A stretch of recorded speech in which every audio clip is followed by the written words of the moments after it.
The post-80s generation is unwilling to farm.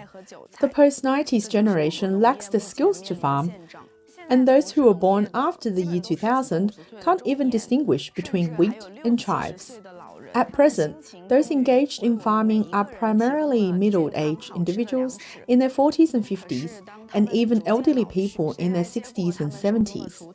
These dedicated farmers work tirelessly to provide us with healthy and delicious food. However, as these farmers age, the question arises, who will take up their hoes and continue to ensure our food security? The income from farming in many areas is indeed low, and the market conditions are unfavorable. Sometimes natural disasters make it impossible for farmers to support even themselves, let alone their families. For instance, a man near my home earns very little from farming each year, so he firmly opposes his children returning to farm. The issue of who will farm in the future is one we cannot avoid. Young people in rural China are reluctant to farm, with many leaving their hometowns to work in cities. As China increasingly relies on imported grain, the nation faces a looming food crisis. Recently, the Chinese government announced its goal to significantly reduce dependence on overseas purchases of grains, soybeans, and other agricultural products within the next decade to ensure food security. However, analysts argued that as the world's largest importer of agricultural products, China is unlikely to achieve this goal due to constraints on land, soil, and water resources. A document released by the Chinese government at the end of April indicates a goal to achieve a 92% self-sufficiency rate in staple grains and legumes by 2033, up from 84% in 2021 to 2023. According to the Ministry of Agriculture, China's corn imports are projected to decrease by 75% to 6.8 million tons, wheat imports by 60% to 4.85 million tons, and soybean imports by 21% to 78.7 million tons over the next decade. Soybeans are China's largest imported agricultural product, with imports totaling $234 billion last year. These import reduction targets starkly contrast with a trend over the past decade, where China's grain and oilseed imports surged by 87%. Darren Fredericks, co-founder of Shanghai-based agricultural consultancy Zetonio Consulting, told Reuters that predicting a significant decline in China's imports in 10 years appears problematic. 5 analysts and industry executives believe China will struggle to meet its targets primarily due to limited land and water resources. To meet its 10-year forecast, China would need to significantly increase agricultural productivity using technologies such as genetically modified crops and expand cultivation areas. The USDA's projections contrast sharply with Beijing's forecasts, estimating China's corn imports in 2033 to 2034 will remain roughly at current levels. Wheat imports will decrease by 20%, and soybean imports will increase by 39%. The USDA also predicts that China's demands for animal feed, primarily soybeans and corn, will outpace domestic corn production growth, stimulating increased imports of sorghum and barley. China is the world's largest importer of agricultural products. According to recent data from the General Administration of Customs, China imported 160 million tons of grain in 2023, up 11.7% year-on-year. This is the second time since 2021 that imports have exceeded 160 million tons. The National Bureau of Statistics reports that China's total grain production in 2023 was 695 million tons. A report by the Rural Development Institute of the Chinese Academy of Social Sciences indicates that China could face a grain supply gap of around 130 million tons between 2021 and 2025, with a gap of about 25 million tons for cereals. Wang Hongguang, director of the China Food and Nutrition Security Research Center at China Agricultural University, estimates China's grain self-sufficiency rate at 86%, with an implicit food self-sufficiency rate of only 70%. A team led by former Vice Director of the National Development and Reform Commission, Du Ying, using different calculation methods, found that China's food self-sufficiency rate has dropped over the past 20 years to the current 76%, decreasing by over 1 percentage point annually. They project the overall food self-sufficiency rate could drop further to 65% by 2035. Soybeans represent the largest gap in China's food supply. Agricultural experts at Macroeconomic Development Forum reported that China's soybean self-sufficiency rate fell from 62.4% in 2000 to 16.6% after 20 years. In 2021, China imported 96.5 million tons of soybeans, accounting for 60% of the world's total soybean exports. According to customs data, China's soybean imports in 2023 reached 99.4 million tons, up 11% year on year. China's massive imports have significantly impacted global agriculture. A study by the London-based Center for Economic Policy Research notes that China's surge in agricultural imports has caused a substantial global shock. China's food import demand has led a significant increase in global arable land and has been a major factor in global deforestation, accounting for 1/3 to 2/3 of the total deforested area. China's grain imports rely heavily on a few key countries. Data from the first 11 months of last year show that China mainly imports 70% of soybeans from Brazil and 25% from the United States. The top three sources of China's wheat imports are Australia, Canada, and the United States, geopolitical rivals of China. The top three sources of China's corn imports are Brazil, the United States, and Ukraine.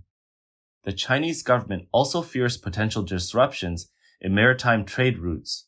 The sea route from Brazil to China passes through the Atlantic and Indian Oceans and the narrow Malacca Strait, making it vulnerable to blockades. The strait is jointly governed by Singapore, Malaysia, and Indonesia, all of which have close defense ties with the United States. An article on the U.S. Naval Institute website last year suggested that the U.S. could cut off China's supply chains at several maritime checkpoints. It stated, China's leaders may not fear other countries, but they do worry about not being able to feed their people. During the COVID-19 pandemic and the Russia-Ukraine war, China faced risks of food supply chain disruptions, underscoring the urgency of reducing import dependency. Additionally, the U.S.-China trade war and climate impacts have exacerbated the challenges China faces. The United States, second only to Brazil, is China's largest agricultural supplier. Last year's heavy rains severely affected China's wheat harvest. China's large population and limited arable land result in a per capita farmland area significantly lower than that of Brazil and the United States. According to the World Bank's 2021 data, China's per capita arable land is less than 1/3 of Brazil's and 1/6 of the United States. Much of China's farmland has been repurposed.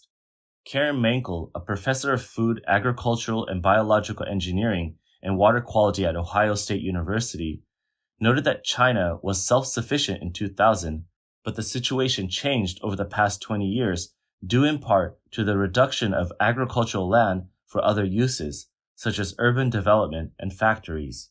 She said that 5% of agricultural land has been lost in China over the last 10 years to non-farm use, and that's something the country really can't afford. Further, the number of farmers in China has decreased in recent years due to urbanization. This shift has led to an increasing reliance on imported grain. According to Chinese state media, agricultural production in China faces bottlenecks due to insufficient arable land, small-scale farming, and a lack of farmers and agricultural technology. In April 2024, Beijing launched a plan to increase grain production by at least 50 million tons by 2030, focusing on upgrading farmland and investing in seed technology to boost crop yield and quality. In 2023, China expanded the area of uncultivated land and encouraged farmers to switch from cash crops to staple crops, increasing the production of corn, soybeans, potatoes, and oilseeds. However, despite being the world's second largest corn producer and achieving a record corn production of 289 million tons last year. China's corn imports still surged to nearly a record 27 million tons.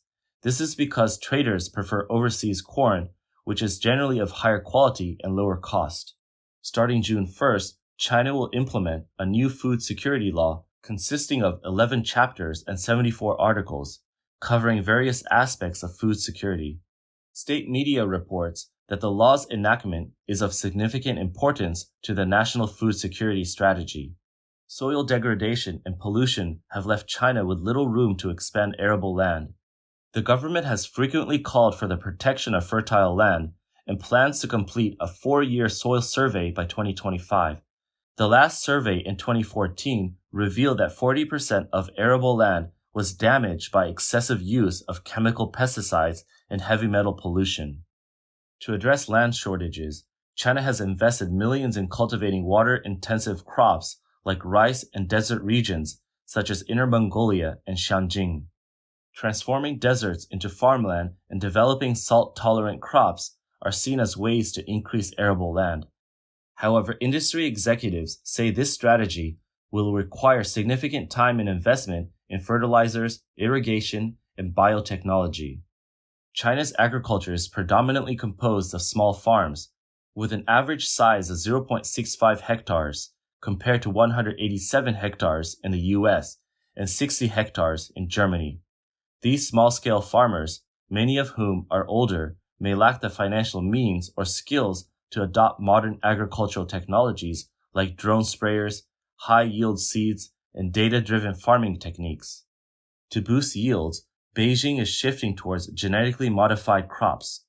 This year, China approved high-yield, pest-resistant GM corn and soybean varieties and gene-edited disease-resistant wheat. China's soybean yield per hectare is only 2 tons, significantly lower than Brazil's and the US's GM soybean yields of around 3.4 tons. Analysts believe the goal to reduce soybean imports is unrealistic.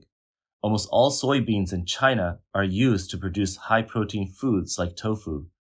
Replacing imports would require a rapid increase in the production of high oil content edible oil varieties. However, Rutgers University agricultural professor Carl Prey told Reuters that China lacks sufficient land to produce enough soybeans to replace imports from Brazil and the US, estimating that dependency on soybean imports could only be reduced from over 80% to around 70%. He said that China's food crisis has been a critical issue since a Politburo meeting in April 2020 highlighted the importance of ensuring food and energy security. The 20th Party Congress in 2022 further emphasized the need to solidify the foundation of food security. Subsequent meetings have stressed the importance of stable and secure supplies of food and key agricultural products. Recently, Xi Jinping introduced the term Big Food concept, emphasizing the need to source food from both land and sea.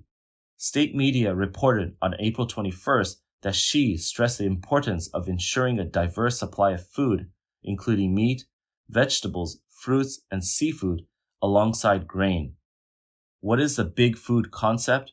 According to Xi Jinping, it means ensuring the effective supply of various foods, including meat, vegetables, fruits, and seafood, alongside staple grains. Xi emphasizes that all these food categories are essential. Xi Jinping's Big Food concept has long been in development. Xi noted, "During my work in Fujian, both in the mountains and along the coast, I proposed the concept of considering a wide range of foods such as meats, eggs, poultry, milk, fish, fruits, fungi, and tea as essential food items." Statistics show that China consumes 700,000 tons of grain, 98,000 tons of oil, 1.9 million tons of vegetables, and 230,000 tons of meat daily.